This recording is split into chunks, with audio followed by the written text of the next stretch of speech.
Hi viewers, మనం వచ్చేసి ఒక చిన్న కథను తెలుసుకుందాము. అత్యాశకు పోతే మనకు ఏ విధమైనటువంటి చేటు అనేటువంటిది లభిస్తుంది అంటే దురాశ దుఃఖానికి చేటు అనేటువంటి ఒక చిన్న కథ ద్వారా మనం తెలుసుకుందాము. ఒక ఊర్లో ఒక చక్రవర్తి ఉండేవాడు. అతని ఒక రూము నిండుగా వచ్చేసి బంగారు నాణ్యాలు, వజ్రాలు, వైడూర్యాలు అతనికి అంటే యుద్ధంలో జయించి బాగా డబ్బుని కూడబెట్టాడు. అది కాకుండా ప్రజల దగ్గర అనేకమైనటువంటి పన్నులను వసూలు చేసి బాగా డబ్బుని సంపాదించాడు అనమాట. అంటే రాజు దగ్గర బాగా డబ్బు ఎక్కువ ఉందన్నమాట. ఏం చేయాలో అర్థం కావట్లేదు.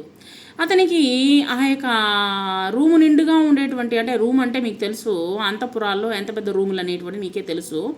సో ఆ విధమైనటువంటి ఆ యొక్క అంతఃపురంలో ఉండేటువంటి ఆ యొక్క ధనాగారంలో ఉండేటువంటి డబ్బు చాలలేదు అతనికి. వెంటనే సరేనేసి ఒక ఇంకా కావాలి అనేటువంటిది తన మనసులో చోటు చేసుకుంది. ఆ రోజు ఒక దేవత ప్రత్యక్షమైందనమాట. ఆ యొక్క ధనాగారంలో ఒక దేవత ప్రత్యక్షమైంది. నీకేమైనా వరం కావాలంటే కోరుకో అని చెప్పి అడిగిందనమాట.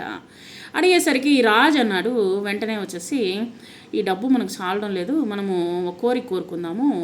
నేను ఈ యొక్క బంగారం అనేటువంటిది చాలడం లేదు కాబట్టి నేను బంగారము ఏది తాకినా బంగారం ఏమైపోవాలి అని చెప్పేసి కోరుకున్నాడు అనమాట ఆ యొక్క రాజు. వెంటనే ఆ యొక్క స్త్రీ ఏమన్నదంటే, సరే అలాగే అవుతుందిలే అని చెప్పేసి, అయితే రేపటి నుంచి ఇది నీకు చెల్లుబడి అవుతుంది, అంటే నువ్వు ఏం కోరుకుంటావో అది జరుగుతుంది అని చెప్పేసి ఆమె ప్రత్యక్షమైనటువంటి ఆ దేవత మాయమైపోయింది. సరేనేసి మరుసటి రోజు నిద్రలేచిన వెంటనే వచ్చేసి ఆ యొక్క మంచాన్ని తాకాడనమాట. మంచం తాకిన వెంటనే మంచం వచ్చేసి బంగారం అయిపోయింది. తర్వాత వచ్చేసి పళ్ళు తోముకోవడానికి బ్రష్, తను కావలసినటువంటి సౌకర్యాలు, తను ఏది తాకితే నీళ్ళు, ఇంకా తను ఆహారం ఆకలేస్తూ ఉంటే ఆ యొక్క అన్నము, తర్వాత వచ్చేసి నీళ్ళు, ఏది తాకితే అది వచ్చేసి బంగారం అయిపోతుంది అనమాట. తన ఏం చేయాలో అర్థం కావట్లేదు తనకి. అబ్బా ఎందుకు కోరుకున్నామా ఈ యొక్క వరము అని చెప్పేసి తన కూతురు ఉన్నట్టుండి ఆ పాప వచ్చేసి ఎక్కువ గారాబము ఆ పాప వచ్చేసి వచ్చి తన యొక్క నాన్న యొక్క ఒడిలో వచ్చి కూర్చునేసింది అనమాట. కూర్చునేసరికి ఆ పాపని ఇంకా కాదనలేక పట్టుకున్న వెంటనే ఏమైంది, ఆ యొక్క పాప కూడా బంగారం అయిపోయింది అనమాట. ఇంకా లబో దిబోమన్నాడు ఆ యొక్క రాజు వచ్చేసి. సో కాబట్టి తనకి ఏం చేయాలో అర్థం కాలేదు. మళ్ళీ ఆ యొక్క ధనాగారంలోకి వెళ్ళి మళ్ళీ ఆ దేవతని ప్రార్థన చేశాడు. ప్రార్థన చేసిన వెంటనే ఆ యొక్క తల్లి ప్రత్యక్షమయ్యి, అప్పుడు నీకు ఇప్పుడు బంగారం కావాలా, నీకు అన్నం కావాలా, నీకు నీళ్లు కావాలా అని అడిగిందనమాట ఆ యొక్క దేవత. అడిగేసరికి, అమ్మ నాకు ఏది వద్దు తల్లి, నాకు అలాంటివి ఏమీ వద్దు, నేను మరలా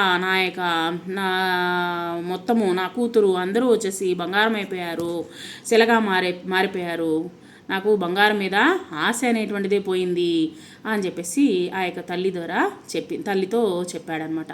చెప్పిన వెంటనే వెంటనే వచ్చేసి సరే మరలా వచ్చేసి ఉన్నదాంతో నీకు బండాగారము అంటే డబ్బు ఆ యొక్క అంతఃపురం అంతా డబ్బు ఉంది కదా, ఆ యొక్క డబ్బుని దాన ధర్మాలకి వెచ్చించవయ్యా. ఆ యొక్క వెచ్చించినట్లయితే నీకు వీలున్నంత వరకు నీకు మనసులో సంతోషం అనేటువంటి కలుగుతుంది, అత్యాశకు పోకూడదు అని చెప్పేసి.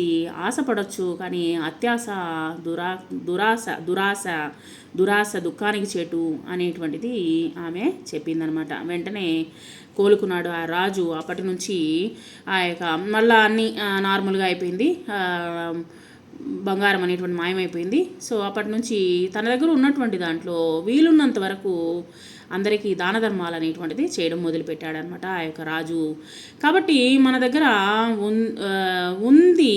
ఎక్కువ ఉంది, దాన్ని వచ్చేసి ఇంకా ఎక్కువ కావాలి అని పెంచుకునే దానికన్నా వీలున్నంత వరకు దాన ధర్మాలంటే పనికిమాలిన వాళ్ళకి దాన ధర్మం చేయమని కాదు. ఇక్కడ వచ్చేసి కళ్ళు లేని వాళ్ళు, వృద్ధులు, తర్వాత వచ్చేసి చదువుకి డబ్బు లేకుండా చదువు కోసం బాధపడుతున్నటువంటి ఎంతోమంది విద్యార్థులు ఉంటారు, వారిని చదివించవచ్చు. సో ఈ విధంగా అనేక రకాలైనటువంటి వృద్ధులు ఉన్నారు, కాళ్ళు లేనటువంటి వాళ్ళు ఉన్నారు, గుడ్డి వాళ్ళు ఉన్నారు, తర్వాత వచ్చేసి ఇంకా ఎటువంటి వాళ్ళు ఉన్నారంటే వాళ్ళు పిల్లల్ని వదిలేసి వెళ్ళిపోయినటువంటి ఎంతోమంది పిల్లలు ఉన్నారు. తర్వాత వచ్చేసి కొంతమంది పిల్లలైతే మరీ అంగవైకల్యంతో పుట్టినటువంటి బిడ్డలను కూడా వదిలిపెట్టి వెళ్ళేటువంటి తల్లిదండ్రులు ఉన్నటువంటి ఈ యొక్క సమాజంలో వచ్చేసి మనకు చేతనైనంత సహాయం అనేటువంటిది మనము చేయవచ్చు. అంతేగాని వేరే వాళ్ళకి పనికిమాలిన వాళ్ళకి సహాయం అనేటువంటిది చేయకూడదు. ఆచితూచి ఎటువంటి సహాయం అనేటువంటిది మనం చేస్తున్నాము అనేటువంటిది ఆలోచించి మనము చేయాలి అనేటువంటిది ఈ కథ ద్వారా మనకు అర్థమైంది. Thank you very much.